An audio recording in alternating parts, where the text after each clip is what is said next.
بسم اللہ الرحمن الرحیم ونسلم علی رسولہ الکریم اما بعد فاعوذ باللہ من الشیطان الرجیم بسم اللہ الرحمن الرحیم لقد کان لکم فی رسول اللہ اسوۃ حسنہ صدق اللہ مولانا العظیم۔ عزیز طلبہ اور طالبات، خواتین و حضرات، حاضرین و ناظرین، یہ سیرت اسٹڈی کے حوالے سے آج یہ دوسری گفتگو ہے، اور آج جس عنوان کے ساتھ چند باتیں میں آپ کی خدمت میں عرض کروں گا وہ ہے جہات سیرت۔ پچھلی یہ پہلا لیکچر تھا وہ مطالعہ سیرت کے اصول و مبادی کے حوالے سے میں نے گزارشات پیش کی تھی، اور آج سیرت کی مختلف جہات کے حوالے سے کہ جن جن جہات سے خاص طور پر ہمیں سیرت کو پڑھنا چاہیے، سیرت کا مطالعہ کرنا چاہیے۔ مثلا آپ دیکھیں کہ اسلام کے بارے میں بعض تاثرات جو لوگوں کے اندر خاص طور پر جو غیر مسلم ہیں ان کے اندر جو پیدا ہوئے کہ شاید جو اسلام ہے یہ کوئی زبردستی کا دین ہے، اور اس میں جو غلبے کی نفسیات ہے اور چھا جانے کا جو تصور ہے وہ اتنا غالب ہے کہ اس کے اندر کوئی کمپرومائز نہیں ہے، کوئی کچھ نہیں ہے۔ تو میں سمجھتا ہوں کہ اس حوالے سے بھی ہمیں سیرت کا مطالعہ کرنے کی ضرورت ہے کہ کس طرح اللہ کے پیغمبر صلی اللہ علیہ وسلم نے حکمت اور مصلحت کو اور مختلف مواقع پر کس طرح آپ صلی اللہ علیہ وسلم نے ایک خاص حد تک سپیس پیدا فرمائی دوسرے مذاہب کے لیے بھی، دوسرے لوگوں کے لیے بھی، اور اس چیز کا بھی لحاظ اور خیال فرمایا کہ اسلام کے بارے میں کوئی ایسا عمل اختیار نہ کیا جائے جس کو دیکھ کر لوگ اسلام کے بارے میں اور مسلمانوں کے بارے میں غلط فہمی کا شکار ہو جائیں۔ مثلا میں ایک دو مثالیں آپ کی خدمت میں عرض کرتا ہوں۔ قرآن مجید فرقان حمید کے اندر اللہ رب العزت ارشاد فرماتا ہے کہ یا ایھا النبی جاہد الکفار والمنافقین واغلظ علیہم، کہ اے نبی کفار اور منافقین کے خلاف جہاد کیجیے اور سختی کیجیے ان پر۔ تو یہ بات تو بالکل واضح ہے کہ اللہ کے پیغمبر صلی اللہ علیہ وسلم نے 87 غزوات و سرایا کفار کے خلاف آپ نے منظم فرمائے، لیکن اس کے بالمقابل آپ دیکھیں تو منافقین کے خلاف آپ نے اس طرح کا کوئی جہاد نہیں کیا۔ تو یہ تصور بھی نہیں کیا جا سکتا کہ اللہ تعالیٰ آپ کو حکم دے اور آپ اس کو بجا نہ لائیں۔ تو اس کا مطلب یہ ہوا کہ جہاد جس طرح آپ نے کافروں کے خلاف، مشرکوں کے خلاف کیا، تو اسی طرح آپ نے جہاد تو کیا ہوگا لازمی منافقین کے خلاف، لیکن وہ جہاد کون سا ہے؟ تو میں یہی عرض کروں گا کہ جو مشرکین اور کفار کے خلاف جہاد تھا وہ تلوار کے ساتھ تھا، اور نبی کریم صلی اللہ علیہ وسلم نے جو منافقین کے خلاف جہاد فرمایا وہ حکمت عملی کا جہاد تھا، اور خود نبی صلی اللہ علیہ وسلم کے فرامین سے بھی اس کی وضاحت ملتی ہے۔ اب دیکھیے عبداللہ بن ابی جو تھا وہ ایک ایسا شخص ہے کہ جس کا کفر جو ہے اور اس کی منافقت بالکل واضح تھی، اور اللہ کے پیغمبر صلی اللہ علیہ وسلم کو کوئی شک و شبہ نہیں، صحابہ کو کوئی شک و شبہ نہیں، اور بعض صحابہ نے اس کے کرتوت دیکھ کر یہ فرمایا کہ ہمیں اجازت دیجیے کہ اس کی گردن اڑا دی جائے، لیکن نبی کریم صلی اللہ علیہ وسلم نے اس کے باوجود اس کی اجازت نہیں دی، اور اس کی حکمت بھی بیان فرما دی کہ اگر میں نے اس کو قتل کرنے کا حکم دیا تو لوگ کہیں گے کہ محمد معاذ اللہ ان میں اتنی برداشت نہیں ہے کہ اگر ان کا کوئی ساتھی بھی ان سے اختلاف کرے تو اس کی گردن بھی اڑا دیتے ہیں، چہ جائے کہ دوسرے مذاہب اور دوسری تہذیبوں کے ساتھ مکالمہ جو ہے اس کا تو سوچا بھی نہیں جا سکتا۔ تو نبی صلی اللہ علیہ وسلم نے مصلحت اور حکمت عملی کا جہاد کیا، کس طرح ان کو نظر انداز کیا اور آہستہ آہستہ ایک کہہ لیجیے کہ آئسولیٹ ہونے پر مجبور کر دیا، اور نتیجہ اس کا بھی ہمارے سامنے ہے کہ نبی صلی اللہ علیہ وسلم کی زندگی میں ہی منافقین کا خاتمہ ہو گیا۔ آپ کے بعد پھر منافقین اس طرح نہیں ہوئے۔ اسی طرح آپ دیکھیں کہ نبی صلی اللہ علیہ وسلم نے جتنے بھی خطوط جو شاہان عالم کے نام لکھے، تو ان خطوط کی زبان آپ دیکھیں، اور آپ نے حکمرانوں کو جس انداز میں مخاطب کیا، جس مصلحت اور حکمت کو پیش نظر رکھا، بالخصوص میں اگر آپ کی توجہ دلاؤں تو نبی صلی اللہ علیہ وسلم نے جو مسیحیوں کی طرف خطوط روانہ فرمائے. وہ حکمران جو عیسائی مذہب سے تعلق رکھتے تھے، تو اس میں آپ ان خطوط کو آپ پڑھ لیجئے. اس میں ایک آیت آپ کو کامن ملے گی کہ قُلْ يَا أَهْلَ الْكِتَابِ تَعَالَوْا إِلَىٰ كَلِمَةٍ سَوَاءٍ بَيْنَنَا وَبَيْنَكُمْ أَلَّا نَعْبُدَ إِلَّا اللَّهَ وَلَا نُشْرِكَ بِهِ شَيْئًا. یہ آیت آپ کو ان خطوط کے اندر نظر آئے گی. گویا کہ اللہ کے پیغمبر صلی اللہ علیہ وسلم ان کو اسلام کی طرف بلاتے ہوئے یہاں تک ان کو اکاموڈیٹ کر رہے ہیں اور سپیس دے رہے ہیں کہ وہ مسلمان ہو جائیں تو ان کا فائدہ ہے دنیا اور آخرت کے اندر، اور اگر وہ اس پر راضی نہ ہوں تو کم از کم یعنی کہہ لیجیے کہ ابتدائی درجے میں اگر وہ اس چیز کو ہی مان لیں کہ تم بھی خدائے وحدہ لا شریک کے ماننے والے ہو اور ہم بھی ہیں. میں یہ کہنا چاہ رہا ہوں کہ جب آپ کسی غیر قوموں کے اندر دعوت کا کام کریں تو نبی صلی اللہ علیہ وسلم کی سیرت سے یہ سبق ہمیں سیکھنے کی ضرورت ہے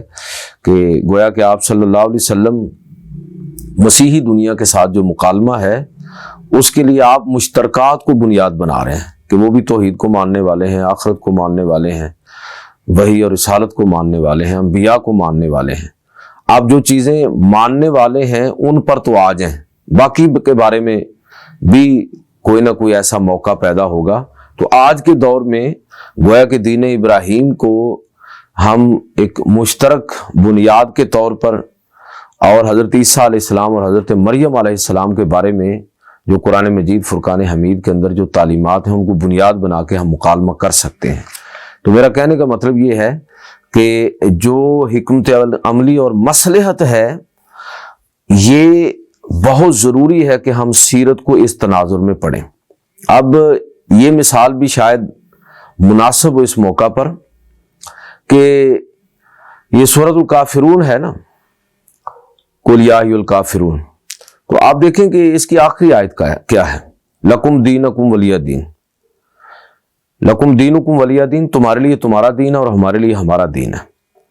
تو سوال یہ پیدا ہوتا ہے کہ کیا یہ آیت منسوخ ہو گئی ہے یا آج بھی سٹینڈ کرتی ہے؟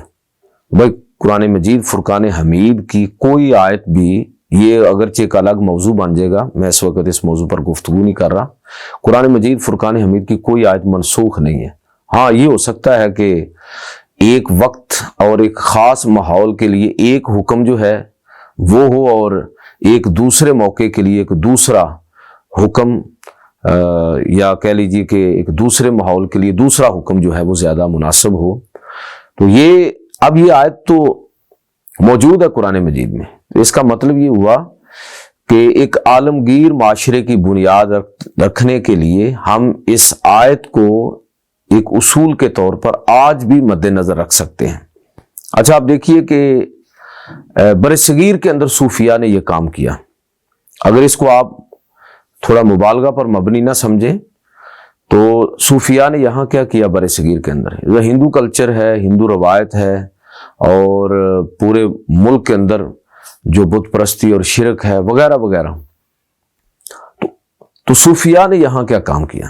یہاں انہوں نے مقامی کلچر اور ثقافت کو مد نظر رکھتے ہوئے جو حکمت عملی یا مصلحت، اور میں اس کے لیے ایک اصطلاح استعمال کرتا ہوں کہ تبلیغی اجتہاد کیا. وہ تبلیغی اجتہاد کیا ہے کہ یہاں کے لوگ جو ہیں وہ میوزک کے ذریعے ہی ساری باتیں سیکھتے ہیں، ان کی عبادت ہی بھجن گانا اور ساز ہے، اور یہ وہ جس طرح ہندو مذہب کے اندر عبادت کے لیے یہ خاص طور پر میوزک سے، ساز سے مدد لی جاتی ہے. تو صوفیاء نے برصغیر کے اندر باوجود اس کے کہ اسلام میں اس انداز میں ساز کو پروموٹ نہیں کیا گیا، اللہ کے نبی صلی اللہ علیہ وسلم نے اس کی ممانعت فرمائی اور گانے بجانے کی حوصلہ افزائی نہیں فرمائی، اس کے باوجود یہاں قوالی کے نام پر برصغیر کے اندر ایک پوری روایت جو ہے وہ آپ کو ملے گی صوفیاء کے ہاں. تو یہ کیا تھا؟ کیا وہ یہ سمجھتے تھے کہ میوزک جائز ہو گیا ہے؟ نہیں، اصل میں بات یہ تھی کہ انہوں نے یہاں کے ماحول کو دیکھتے ہوئے تبلیغی اجتہاد کیا. مصلحت اس میں دیکھی کہ یہ لوگ چونکہ ہر چیز کو اس انداز میں لے رہے ہیں تو چلو ہم اس اسلوب کو اختیار کر کے مخاطبین کے اعتبار سے،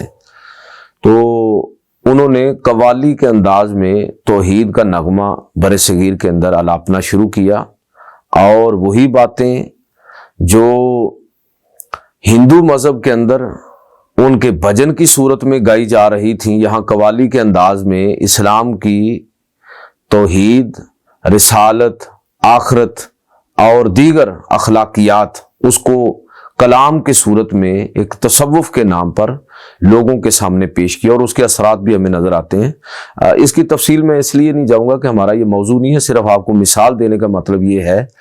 کہ صوفیاء نے ایک حکمت عملی کے تحت ایک ایسا کام جو شاید جس کے جواز کے دلائل تلاش کرنا مشکل ہو، اس کو اختیار کر لیا۔ لیکن یاد رکھیے کہ یہ مخاطبین کے اعتبار سے ہوتا ہے کہ بسا اوقات جس طرح کوئی حرام حلال ہو جاتا ہے کسی مجبوری کی حالت میں، تو صوفیاء نے بھی گویا کہ یہاں حکمت عملی کا جہاد کیا اور لوگوں کو اٹریکٹ کیا اپنی طرف، لنگر خانے قائم کر دیے کہ آئیں سارے کھائیں اس میں سے، قوالی شروع کر دی کہ آؤ بھئی تم ادھر بھی بتوں کے پاس بیٹھ کر جو بھجن سنتے ہو تو یہاں قوالی کے نام پر کچھ چیزیں سنو بلا شاید، تو لوگ اس طرح ان کی طرف متوجہ ہونا شروع ہوئے اور بالآخر ان کو وہ اصل توحید کی طرف لے کر گئے۔ تو مخاطبین کے اعتبار سے بسا اوقات دعوت اور تبلیغ کا اسلوب تبدیل ہو جاتا ہے۔ مخاطب اب یورپ اور مغرب کے رہنے والے لوگ وہ بلا قوالی سے متاثر نہیں ہوں گے، ان کے لیے آپ کوئی دوسرا اسلوب اختیار کریں گے۔ میں صرف کہنا یہ چاہ رہا ہوں کہ آپ جو سیرت کا مطالعہ اور اس کی یہ جہت بھی مد نظر رکھیں کہ نبی صلی اللہ علیہ وسلم نے مصلحت اور حکمت عملی کو اپنی بات کہنے کے لیے کس انداز میں اختیار فرمایا ہے، اور یہ چاہا ہے کہ اسلام کے بارے میں لوگوں کو بات کرنے کا موقع نہ ملے، تو منافقین کے خلاف تلوار کے ساتھ نہیں بلکہ حکمت عملی کا جہاد کیا۔ اچھا، اسی طرح ایک اور چیز آپ دیکھیں کہ سیرت کا مطالعہ ہمیں ایک اور جہت سے بھی کرنے کی ضرورت ہے۔ اس میں کوئی شک نہیں کہ مسلم تہذیب کی بنیاد جو ہے وہ قرآن مجید اور پیغمبر علیہ الصلوۃ والسلام کی سیرت پر ہے، لیکن جو ہمارے ہاں عام طور پر اسلام، قرآن اور سیرت کو کہہ لیجئے کہ ایک مد مقابل سمجھا جاتا ہے ان تمام فنون لطیفہ کے جو تہذیبی ارتقاء کے لیے بڑے اہم شمار ہوتے ہیں۔ مثال کے طور پر شاعری ہے، موسیقی ہے،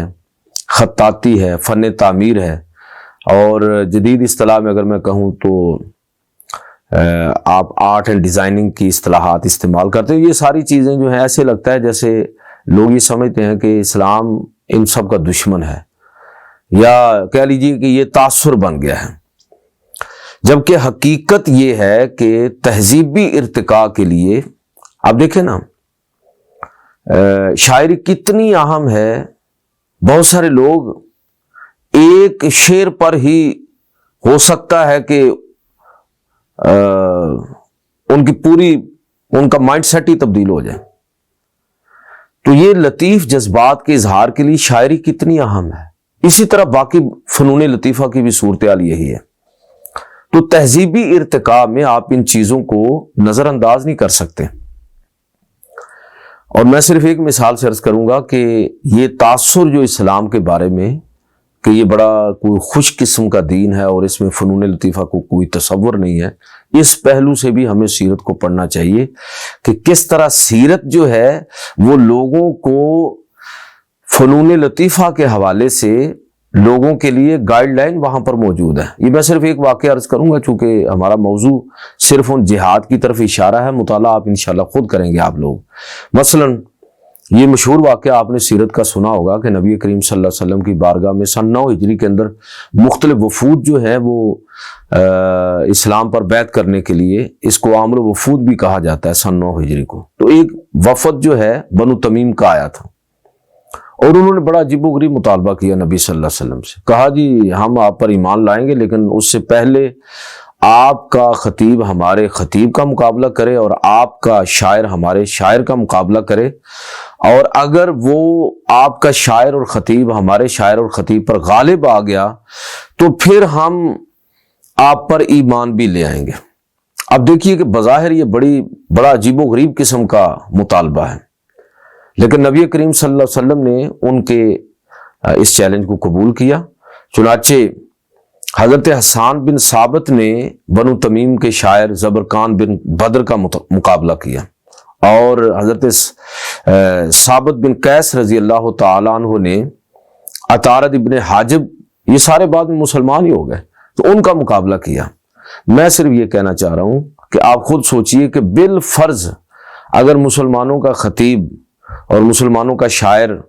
مقابلے میں شکست کھا جاتا تو کیا اس سے اسلام کی حقانیت پر کوئی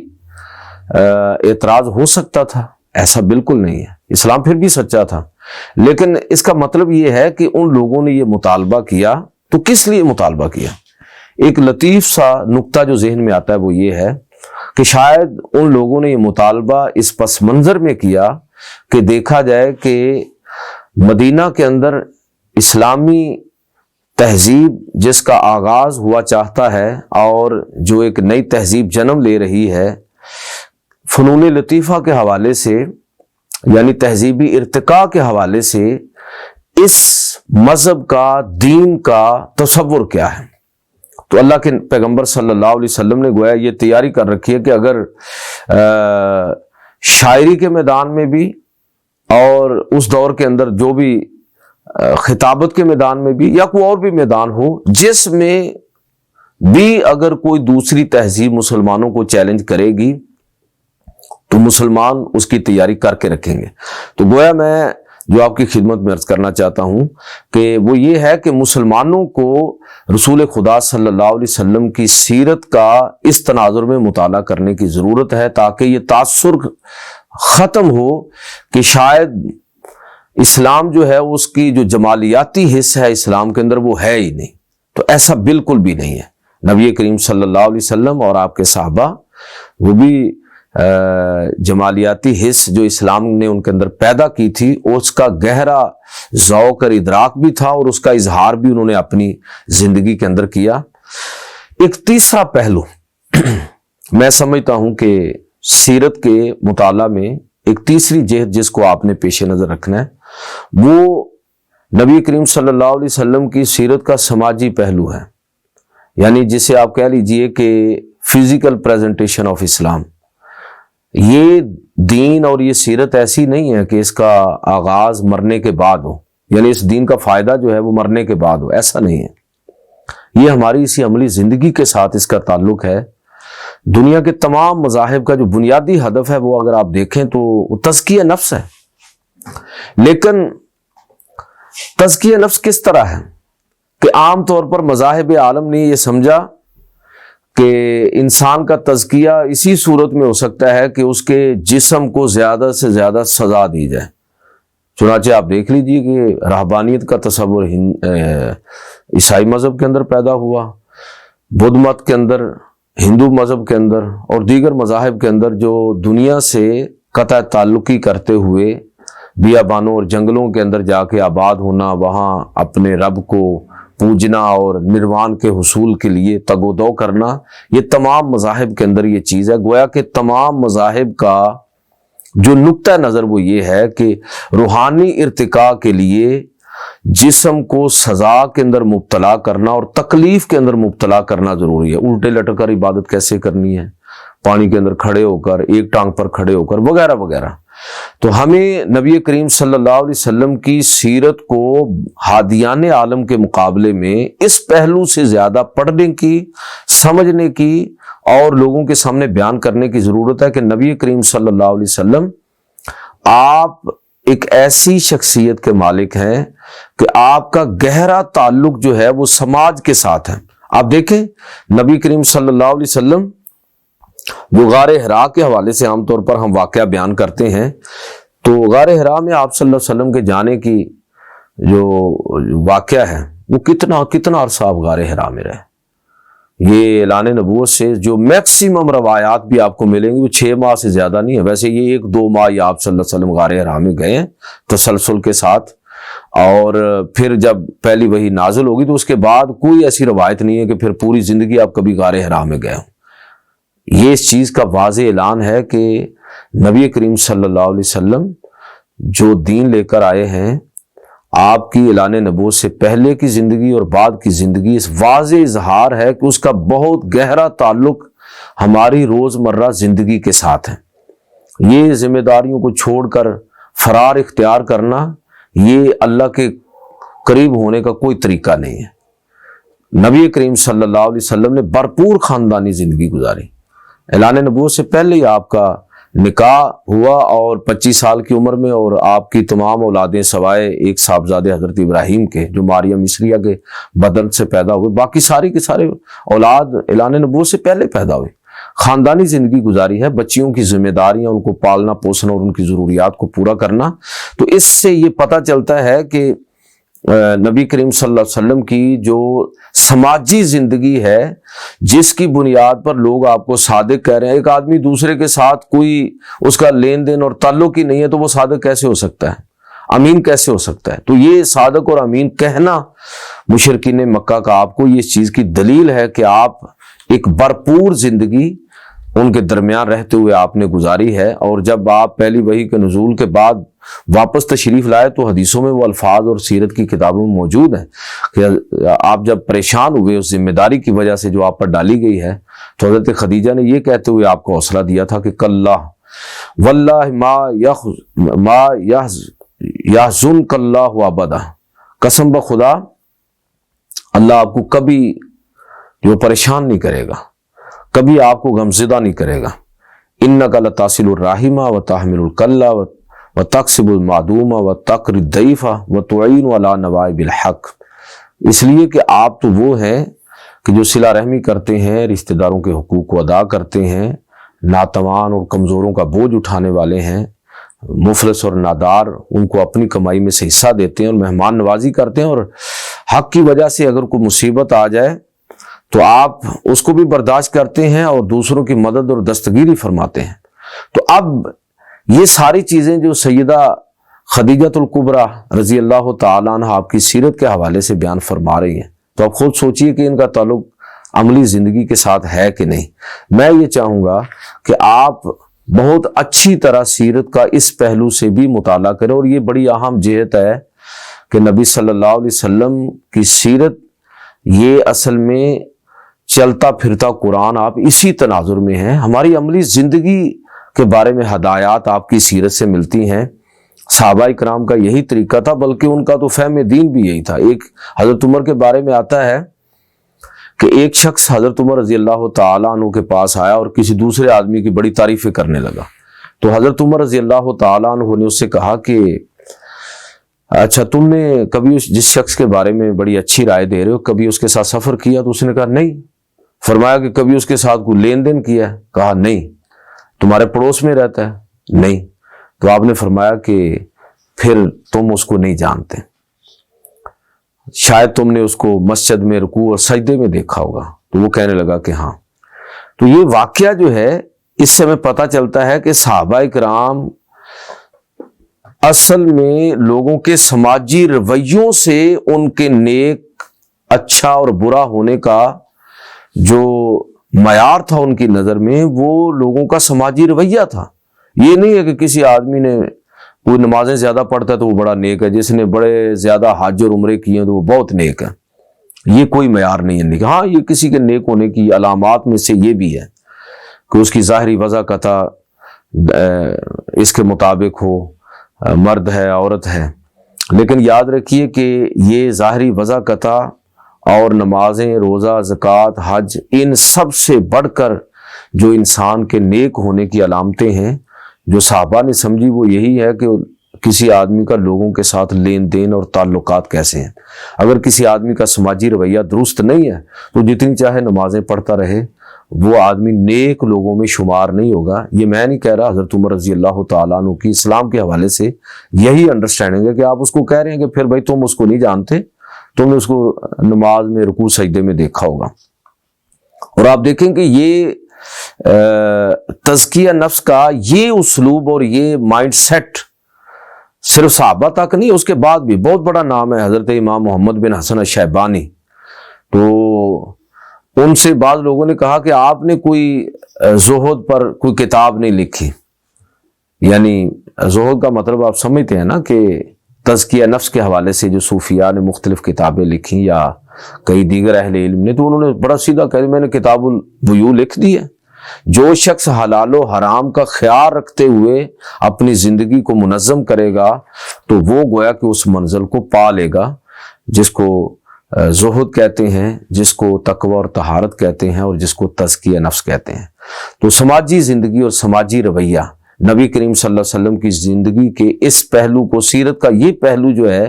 اس کو بھی ہمیں پڑھنے کی ضرورت ہے۔ ایک اور چیز جس کا میں ذکر کرنا چاہوں گا خصوصیت سے آج کے ماحول کے تناظر میں، یہ چونکہ آج کی جو گفتگو ہے یہ محض ان جہاد کا ایک تعارف ہے جن پر آپ لوگوں نے پڑھنا ہے، یا شاید آگے مجھے تھوڑا بہت اس پر بات کرنے کا موقع ملے، تو لہٰذا تفصیلات میں تو میں نہیں جاؤں گا، لیکن آج کل اسلام کے بارے میں جو غلط فہمیاں پیدا ہوئی لوگوں کے اندر، تو ان میں سے ایک غلط فہمی یہ بھی ہے کہ نبی کریم صلی اللہ علیہ وسلم کا جو سیرت کا پہلو جلال والا ہے اور جمال والا ہے، تو اس کے اندر بسا اوقات لوگ جو ہیں، یعنی اگر آپ کو رحمت للعالمین، بعض لوگوں نے اس کو رحمت للعالمین ہونے کے تصور کو اس حد تک اٹھا دیا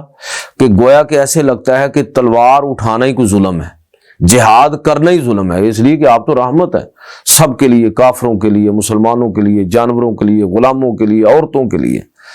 تو اور اگر ہم اس جلال کی بات کریں تو بعض لوگوں نے اس طرح نبی صلی اللہ علیہ وسلم کی سیرت کو دنیا کے سامنے پیش کیا گویا کہ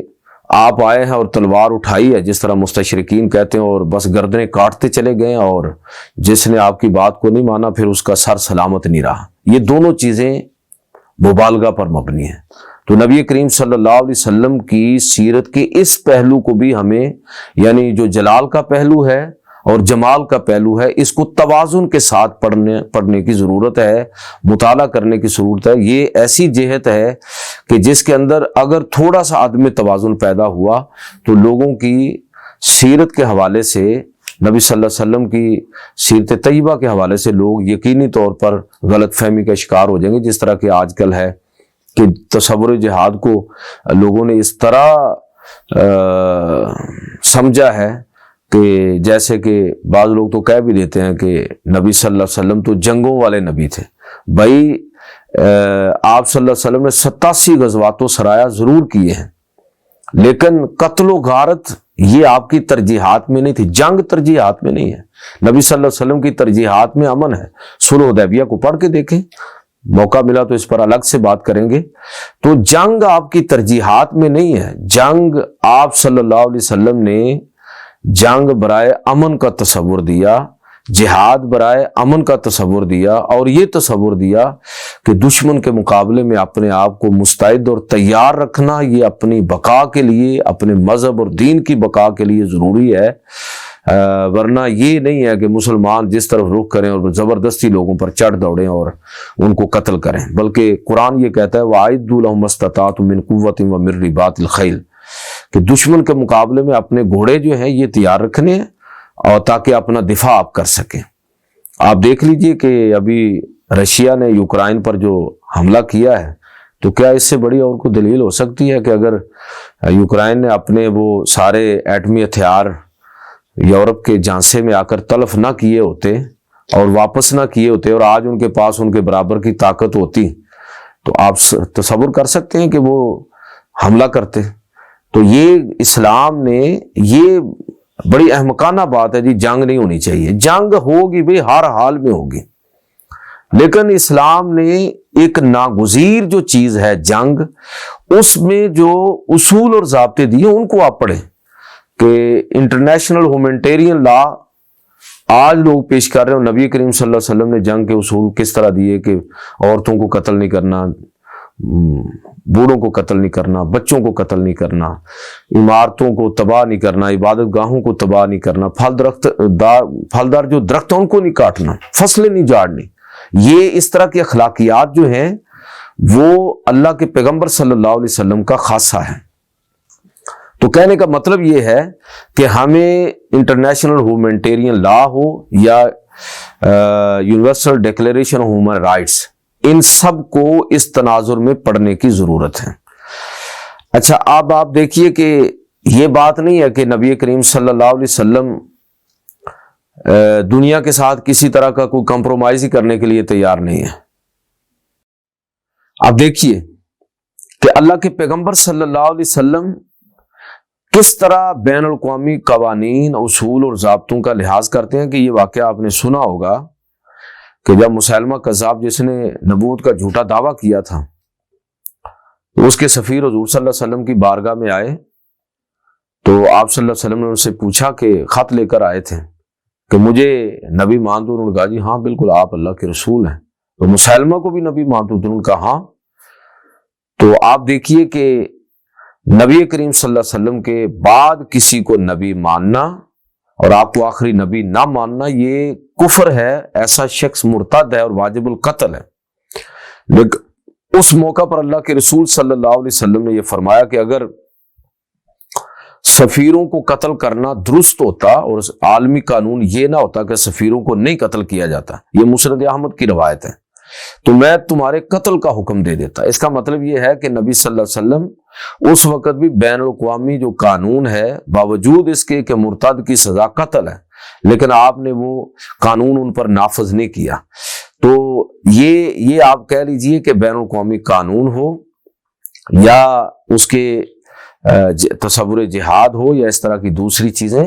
تو یہ اس میں جلال و جمال کے پہلو کو ملحوظ رکھنے کی ضرورت ہے۔ بعض لوگ جو ہے نا وہ انٹرنیٹ پر آپ اس طرح کی چیزیں بھی دیکھ سکتے ہیں کہ نبی صلی اللہ علیہ وسلم نے غزوہ بنو قریظہ میں لگ بھگ 700-750 یہودی قتل ہوئے تھے۔ یہ واحد جنگ ہے جس میں اتنے دشمنوں کو قتل کیا گیا، ان پر جو فرد جرم عائد ہوتی تھی وہ اگر آپ سیرت کی کتابوں سے پڑھیں اور اگر ہمیں موقع ملا تو ہم اس کو دیکھیں گے بھی، تو یہ واحد جنگ ہے جس میں اتنی قتل و غارت، ورنہ کل جو مشرکین 87 غزوات و سرایا میں قتل ہوئے اگر یہ نکال دیں تو ان کی تعداد 200-400 سے زیادہ نہیں ہے۔ گویا کہ قتل و غارت آپ صلی اللہ علیہ وسلم کی بالکل بھی ترجیحات میں نہیں ہے۔ دعوت دیں گے، کمپرومائز کریں گے، جزیہ دے دو، اگر اس پر بھی نہیں ہے تو پھر جو ہے وہ جنگ ہوگی۔ مشرکین مکہ کے سوا اللہ کے پیغمبر نے باقی سب کے ساتھ جزیہ کے ساتھ بھی صلح کی ہے، جزیہ پر بھی۔ یہود کے ساتھ معاہدہ میثاق مدینہ ہے اور عیسائیوں کے ساتھ معاہدہ نجران ہے۔ تو میں سمجھتا ہوں کہ سیرت کا اس جہت سے مطالعہ بھی آپ لوگوں کو کرنا چاہیے تاکہ بین الاقوامی سطح پر جو مسلمانوں کے خلاف اور سیرت کے حوالے سے جو پروپیگنڈا ہے اس کا توڑ کیا جا سکے۔ ایک اور جہت جس کی طرف میں آپ کی توجہ دلانا چاہوں گا، وہ خاص طور پر اہل مغرب نے اس چیز کو پوری دنیا کے سامنے اس انداز میں پیش کیا ہے کہ اب اس چیز کو حرف آخر سمجھا جا رہا ہے کہ اگر مذہب اور ریاست کا گٹھ جوڑ ہوگا تو اس سے لوگوں کے بنیادی حقوق متاثر ہوں گے، لہذا مذہب کا تعلق انسان کی نجی زندگی کے ساتھ ہے اور سیاست اس سے بالکل آزاد ہوگی، جبکہ مسلمان اسلام اور اللہ کے پیغمبر صلی اللہ علیہ وسلم کی جو زندگی ہے اور ریاست مدینہ، یہاں آپ کو ریاست اور سیاست، مذہب اور ریاست دونوں باہم لازم و ملزوم ملیں گے۔ تو میں سمجھتا ہوں کہ اس حوالے سے بھی ہمارے مسلمانوں کو، خاص طور پر مغرب میں رہنے والے لوگوں کو پڑھنے کی ضرورت ہے کہ مغرب کے اندر جو مذہب سے نفرت پیدا ہوئی وہ نفرت کس وجہ سے تھی کہ یورپ جس کو ڈارک ایجز کہتا ہے، ان ڈارک ایجز کی پوری تاریخ آپ پڑھیں کہ بادشاہ، جاگیردار اور پوپ، یعنی مذہب کا سب سے بڑا جو نمائندہ ہے پوپ، ان تینوں کا جو گٹھ جوڑ ہے اس سے لوگوں کے حقوق جس طرح پامال ہوئے، جو جس طرح لوگوں نے نفرت کی جاگیرداری اور جاگیردارانہ اپروچ سے، اور جس طرح لوگوں نے نفرت کی بادشاہ سے، بادشاہت کا خاتمہ ہوا، جاگیرداری نظام کا خاتمہ ہوا، اسی طرح لوگوں کو پوپ سے بھی نفرت ہوئی، اس لیے کہ پوپ مذہبی عدالتیں قائم کر کے لوگوں کو بالکل، یعنی اسی طرح استحصال پوپ نے مذہب کے نام پر کیا اور اہل مذہب نے کیا جس طرح کے باقی طبقے کر رہے تھے۔ تو لوگوں کو بجائے اس کے کہ مذہبی طبقے سے نفرت پیدا ہوتی، لوگوں کو عیسائیت سے نفرت پیدا ہوگی. اور میں تو کہوں گا کہ اگر لوگوں کو عیسائیت سے نفرت پیدا ہو جاتی، عیسائیت کی نامکمل تعلیمات کی وجہ سے، یا جو اس کے اندر جو امینڈمنٹ لوگوں نے کر دی تھی اس وجہ سے، تو تب بھی کوئی مسئلہ نہیں تھا. بدقسمتی یہ ہوئی کہ عیسائیت اور مذہبی طبقے سے نفرت کی بجائے لوگوں کو مذہب سے ہی نفرت ہو گئی. یہ بہت خطرناک بات ہے جس کے اثرات جو ہے مغرب میں آپ کو بڑے گہرے ملیں گے. اور یہ غلط فہمی ہمیں خود پہلے تو اپنی غلط فہمی دور کرنی چاہیے کہ مذہب جو ہے، اسلام جو ہے، وہ کیوں ہماری سیاسی، معاشرتی، سماجی زندگی ہر پہلو سے کیوں ضروری ہے. اگر آپ اس کو دیکھیں گے تو آپ کو خود ہی سمجھ آ جائے گی کہ جو ڈارک ایجز ہیں، جس وجہ سے مغرب میں مذہب سے نفرت پیدا ہوئی، عیسائیت سے نفرت پیدا ہوئی، وہ وجوہات اسلام میں سرے سے موجود ہی نہیں ہے. اگر میں جملہ یہ بولوں اور اس کو آپ صحیح معنوں میں، صحیح تناظر میں سمجھیں کہ اسلامی ریاست ہی اصل میں صحیح معنوں میں ایک سیکولر ریاست ہوتی ہے. یعنی سیکولر معنی رواداری پر مبنی اپروچ اور سوچ رکھنے والی ریاست. آپ خود سوچئے کہ پوری اسلامی تاریخ آپ کو اس چیز کی گواہی دے گی. ریاست مدینہ میں بھی آپ دیکھیں، اللہ کے پیغمبر صلی اللہ علیہ وسلم نے میثاق مدینہ آپ پڑھیں، اور اگر آپ ایک کتاب ہے منٹ کمری واٹ کی، محمد ایٹ مدینہ، اس میں جو میثاق مدینہ ہے اس کو 52 شقوں اور دفعات آرٹیکلز کے اندر تقسیم کر کے اس کا آپ ذرا مطالعہ کریں، آپ کو پتہ چلے گا کہ کس طرح اسلام نے دوسرے مذاہب اور دیگر اقلیتوں کو کس طرح سپیس دی ہے. اسی طرح معاہدہ نجران ہے. تو مکمل مذہبی آزادی، سماجی آزادی، عزت نفس، اس حد تک عزت نفس کہ اگر کوئی اقلیت کسی لفظ کی وجہ سے بدک جائے. حضرت عمر رضی اللہ تعالیٰ عنہ کے دور کا واقعہ ہے کہ جب یہ سلطنت روم کے مختلف علاقے فتح ہو رہے تھے تو مسلمانوں کے ایک جرنیل حضرت عمیر بن سعد رضی اللہ تعالیٰ عنہ، انہوں نے حضرت عمر رضی اللہ تعالیٰ عنہ کو خط لکھا کہ بنو تغلب جو ہے یہ اپنا علاقہ چھوڑ کے ہجرت کر رہے ہیں یہاں سے رومی علاقوں کی طرف، اور وجہ یہ بیان کرتے ہیں کہ جب ان کو روکا گیا تو وہ یہ کہہ رہے ہیں جی آپ چونکہ ہم سے جزیہ لیں گے، اور جزیہ جو ہے یہ تو ذلت کی علامت ہے، تو ہم یہ ہجرت قبول کر لیں گے، ذلت قبول نہیں کریں گے. تو انہوں نے خط لکھا کہ اگر آپ اجازت دیں تو ہم ان سے صدقہ وصول کر لیں جزیے کی بجائے. یعنی جزیہ جو معاہدہ لکھا جا رہا ہے تو اس میں جزیہ کا لفظ لکھنے کی بجائے صدقہ کہ اتنا صدقہ ان پر لازم ہوگا. تو حضرت عمر رضی اللہ تعالیٰ نے اس کی اجازت دے دی. یعنی اگر اقلیت کی عزت نفس مجروح ہو رہی ہو